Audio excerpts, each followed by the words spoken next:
Let us now talk about the different levels of teaching. There are 3 levels of teaching, 1, 2 and 3. And if we were to put these 3 levels on a pyramid, then at the bottom will be the memory level. In the middle will be the understanding level. And at the top will be the reflective level. Now, memory level teaching is also called as thoughtless teaching because there is no thinking required here. Neither the teacher has to think, neither the students have to think. The entire objective is to get the learners to memorize some content. This can be usually useful for some specific type of exams where children have to memorize some standard answers and give those answers in the exam just to clear the exam. Whether they understand the topic, understand the subject, understand the questions, that is immaterial. They just have to remember it. Now this is also called a rote learning and it should be avoided as far as possible. However, this rote learning might have some utility in some specific situations. Right? For example, at a very junior level, if you are trying to teach something to some students where there is no meaning to what you are teaching, right? You just have to make sure that the children remember something. That is where you can use this memory level or thoughtless teaching. For example, if I'm teaching A, B, C, D, the alphabets to some children, there is no meaning for A, there is no meaning for B. So I'm just trying to get the children to remember all the alphabets in a particular sequence or an order. So in such situations, memory level teaching or thoughtless teaching might be useful.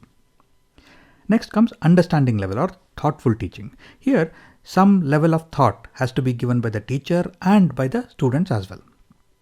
Now the objective here is to understand the content.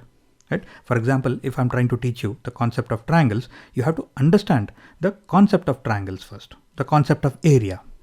And then you have to remember some facts. For example, if I have to teach you some formulae, you first have to understand how the formula works and how you should use it. And then you will memorize or remember that formula.